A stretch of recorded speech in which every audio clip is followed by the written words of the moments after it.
used to beat me out of them because they would barely send the fucking thing. But I had it all, and I let a lot of go. But what I did not let go is posters. And I brought some of those posters here to show you guys.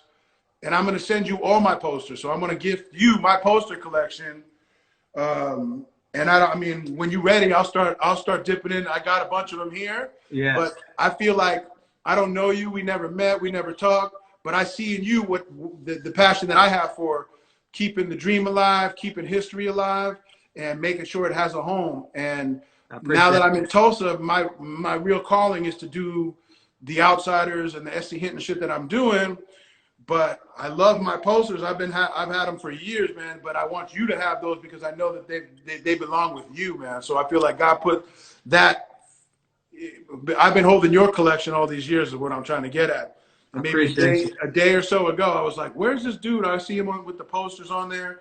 I need to contact him." And then you hit me up and you were like, "Yo, will you do an episode for me for this?" And I'm like, "Yo, I've been wanting." I go, "Yo." So I mean, I brought some stuff. I mean, I got a 6. You know, I got the. I don't know if you've seen some of this stuff. You want me to show you now, or you want? Absolutely. Okay, let me. I'm over here all right. like a thing. Oh man, I mean, we can start from, you know, these used to be the door posters, so these are 6 foot. Oh yeah. This goes on the back of your door. So I'm 6'6". This poster's probably the size of me, man. Wow. So that's a Run DMC door poster. I gotta make sure this dog that we got over here right now. Let me try to dip into some of the archives. Hold on. I gotta make sure I got House of Pain ones galore, man. You're gonna be like, I don't need all that, but I'm gonna give you. Yeah, I need all that. So I got Eric B and Raquel. Oh yeah. And if you got them, keep them anyway, man. I want you to have some Follow the Leader promo poster. Let's see what else I got in here, man. I got felt posters here. LL Cool J. Oh wow! This shit is like one of those Blacklight posters. You know what I'm saying? Right. It's probably. What else I got? Bro, I'm just telling you, I got oodles. You got that one? It's probably one of my favorites. Oh no, I need that one absolutely. You know what I'm talking about? Eric B. Rakim? Oh yeah, I definitely need that one. You see it? Wow. Boom. Wow. One of my favorites. This is like Christmas in April. Yo, and listen, I feel like I said, I'm telling you the truth, bro. Right. This shit is you supposed to hold this anyway, man. This is for you. You know, this is what. Right. So I got everything from Public Enemy to EPMD joints, whatever. Wow. You need it, you got it. I got every fucking Run DMC poster that probably ever was, man. So. Wow. Absolutely. I'm just gonna keep pulling. Crazy. There's a dog here that we kind of adopted. You got this one? I do not. I need that one. Absolutely. I need everything. This is a Glenn Freeman. That was a classic joint. I got 3D posters from Adidas that they put out for this fucking shit. Oh wow. And they're all mint too. I mean, until they hit the floor right now, I'm hoping that there's a dog at this house that we've been taking care of, man. He's sitting on the couch now with my friend. I hope he don't jump down and try to check out what's what. This is another Blacklight poster, you know, one of those felt joints. Yeah, absolutely. So, bro, I got oodles. This shit is going to cost me, you know, Descender is going to cost me. But I want you to have them all and shit. Oh, wow. So. Crazy. So this just roll right here is just Run DMC, bro. It's probably every poster ever. The only one that's missing, I sent one that had Hurricane. So I sent Hurricane to the poster he's in. Wow.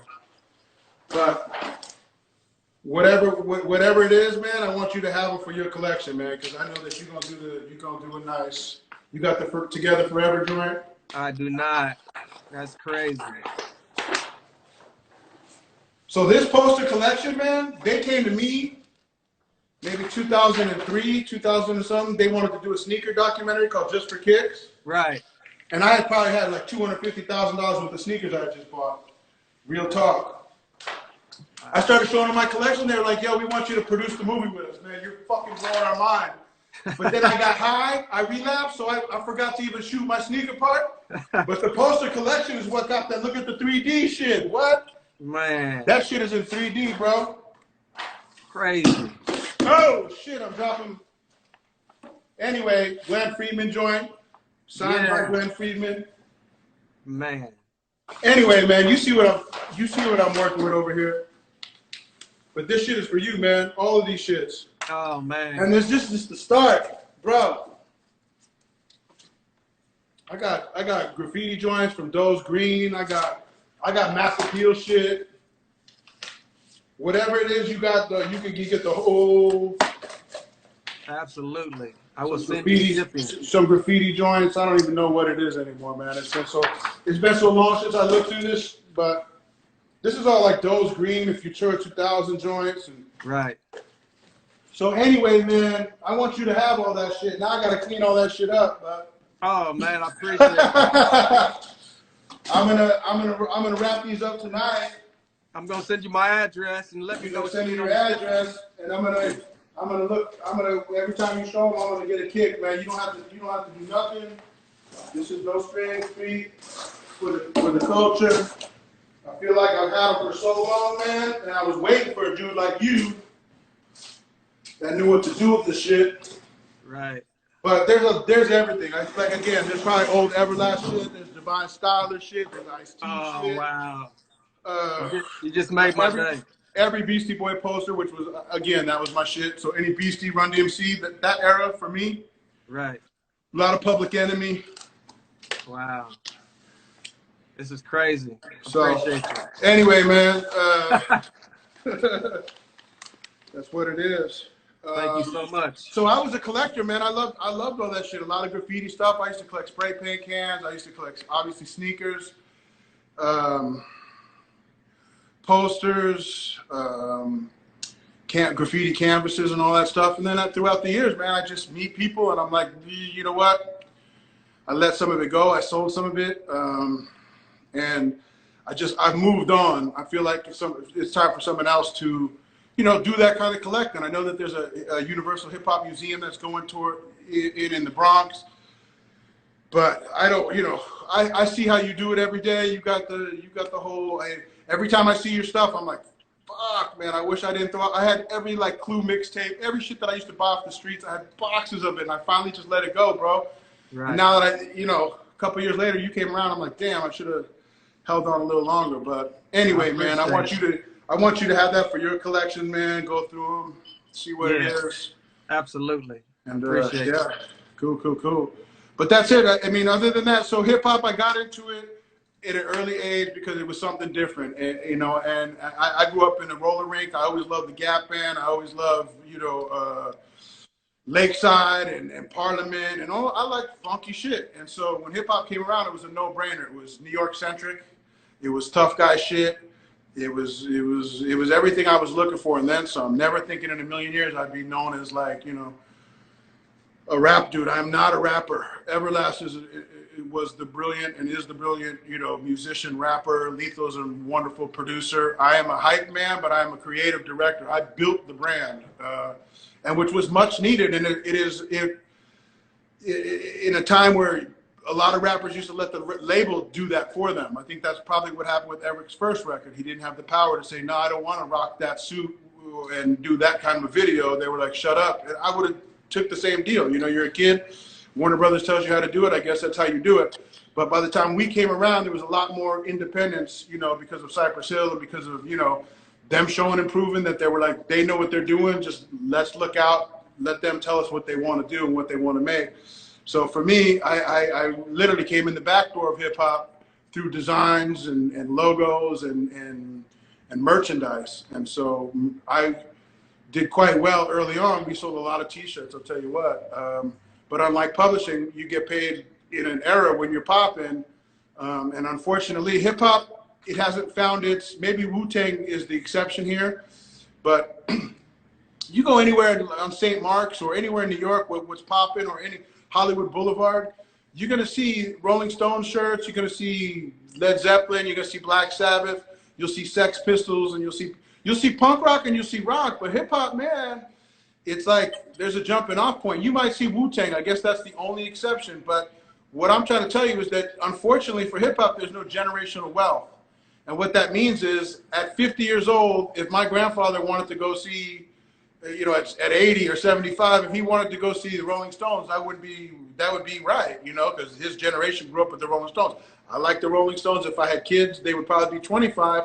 They like the Rolling Stones. And if they had kids, they would probably bring them. That's bringing the whole family tree to go see the Rolling Stones.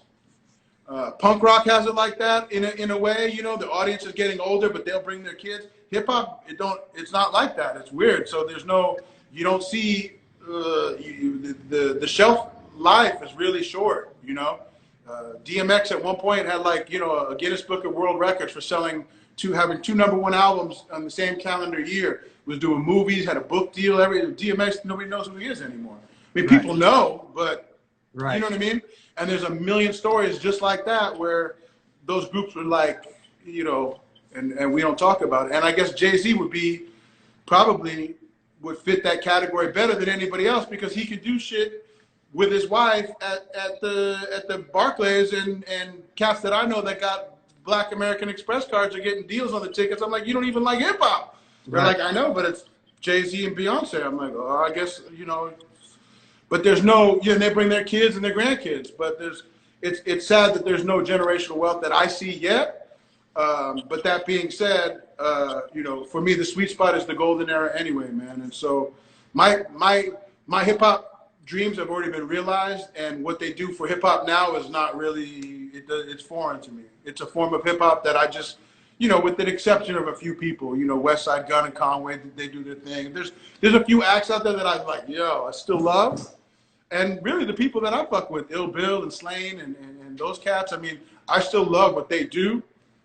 But for the most part, rap is just, it's not even, you know, hip hop is just, it's the new generation's thing. What they do is just not something that, it's not my cup of tea. So how hard was it to sell your music to Tommy Boy? Was that deal hard to get signed to Tommy Boy? No, it was easy. I mean, they heard Jump Around. They knew what it was. Was that your first single to give to them? Yeah, it was Eric did Jump Around, Put Your Head Out with Be Real, and Come and Get Some of This. And we shopped it, and we got a bigger deal. Our first deal was $100,000 for Tommy Boy Records, which I know that Muggs got $60,000 from Rough House for Cypress Hill. So we got 40 grand more than Cypress got. And we turned down a $300,000 deal with Charisma, which was a British label who had Right Said Fred, and they had that hit, I'm Too Sexy for My Hat or whatever. Right. And we were like, fuck no, because we wanted, if you're a hip hop group, which obviously we are, and you can get signed to Def Jam or Tommy Boy, that elevates the whole, like, anybody signed to Def Jam in that era was like, you better pay attention. Same with Tommy Boy. They had a track record of like blowing shit up. So Tommy Boy was a no-brainer. Monica, who, you know, I still consider myself us friends. You know, we talk on the internet every once in a while, and she was like, you guys are like my little cousins or my little brothers. And she was Irish from Chicago, growing up, you know, in New York. So she seen us, and she was like, this is a no-brainer, and there's a hit there. So Jump Around was a hit, no matter, you know, black, white, or pinstripe, it didn't matter. But the fact that we were white kids who were like Irish kids that were New Yorkers living in LA, dressing like Suicidal Tendency type, like skate cholos, it was what, you know, it was something that was missing from the landscape. And so It was pretty, I don't want to say there was like a bidding war or anything like that, but we got a lot of offers quick, and we just went with the one that made the most sense, which was Tommy Boy, because of the credibility that offered us. So. Last Friday was the premiere of LA Originals. Have you peeped it yet? I have not. I know that there's a few photos in there, and you know what? God bless them. You know, Stefan Oreo was our road manager at that time. Our first, you know, our early years. That was Muggs' dude from way back in the day. Used to, you know, and he was. Listen, I bought a $4,000 camera and left it on my bunk that whole tour. Oh, he had a little camera, and he took it out and did the right thing, and he was smart, and God bless him, man. He found a style, he found a niche. He started taking photos in an era back. I mean, I know it sounds crazy to cats now because everything is, if you don't got it on the phone or Instagram, did it really happen? But back in the days, man, you were either a peacock or a duck. And if you break out a camera, you're a duck, my man. You ain't hanging with peacocks no more, because peacocks are like, oh, like, we're here, we're doing it. Why are you photo? Like, you know, why do you got a camera?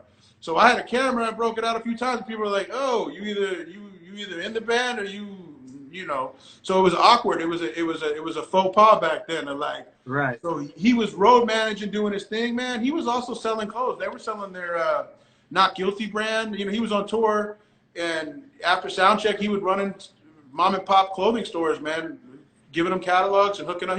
Those dudes are smart, man, and they work their ass off for what they got. So while for me it's uncomfortable, I don't know that I will watch it, just because that era was great for me and it was terrible for me, you know, for a lot of different reasons, man. And I'm out of that now. Like, I'm here now in Tulsa, found my calling, love what I do, found my home here. And I don't know, it's kind of like it would be like watching old wedding tapes from a marriage that went sour, or your high school girlfriend that you love her, but you're just not, I already know what it is, you know. So I don't know that I will watch it anytime soon, but I hear nothing but great things about it. And believe me when I tell you, people take screen grabs, yo, I seen you, you know, in the thing. And God bless, thanks for putting me in there. And, you know, shout out to Stefan and Cartoon, they, you know, they found their lane and they ran it good, and they both, you know, they both put out quality stuff. So you had ups and downs, you think, through that whole, that was like that was anybody like who's in a band who doesn't is lying to you. Well, that was the one thing I have in common with every other person that I know that's famous in a band is that we all have infighting with the other dudes in the band. I mean, if you ain't, and if they don't, they're lying to you, man. Read some of the, I'm sure you read some of these biographies. Read Run DMC, read DMC's thing. My mind was like, boom, when I read that, like, DMC and Run didn't get, like, they weren't locked in. I'm like, bro, it's tough because it is a marriage. You spend a copious amount of times in close quarters with people. It's all shits and giggles, and then it's not funny anymore. And you know, like, it gets a little, and then money comes into play, and power comes into play, and fame comes into play, and ego and insecurity, and when you're on a winning streak, it's all lovey-dovey. But when your records start coming back down to earth, everybody's pointing fingers at why, you know. And so it's painful that way, you know. I make no bones about that. I have no, you know, everybody who knows me knows that was you know, it cuts both ways. And so I'm at the point of life now where it was a blessing to be in a position to still be, people are like, yo, jump around, yo, House of Pain, you know, and to turn that into La Coka Nostra, you know, a decade later, and to be able to do that kind of work. You know, I often say it's good work if you could get it, but there comes a fine, you know, there's a time. I'm 51 now, man, and it's like being the old stripper. You know what I mean? For me, it's the old stripper. It's like I needed to do it because I needed to pay the bill, so it's money left on the table. But my heart ain't in it no more because we're not moving the needle. We're riding the gravy train, and we're giving these cats what they remember from high school and maybe their first college year if they went to college. But you know what, bro? There's nothing. You know, every once in a while to go down memory lane and do a House of Pain show, fine. Count me in. I'm down. But I had to literally, you know, after a while, it was like keeping a light on for that one day we'd make a new record, one day we would patch it all up, and everybody could kind of like be on even footing. It's just never going to happen. And I wasted a lot of years waiting for that. My fault, because it's like waiting for the person who's you want to marry you one day and they never do. Meanwhile, you lose all the people that would have in that era or in that time. And now you end up, you know, starting from scratch. So I just, a couple of years ago, it came to a head, and it is what it is, man. And again, did you guys, going into the group, did you guys always want to pursue different, was it a plan to do other projects, or did you think this was gonna? No, not for me. I mean, maybe for Eric. I love doing House of Pain. If it never changed from the first record till now, I would be singing a different tune. I was hoping that was what we would do from here until infinity, but it didn't turn out that way, and it hadn't been that way for a long time. And you know what? There's nobody to blame. It is the way it is. If I blame anybody, I blame myself for being for being naive and lazy, if that makes sense. Like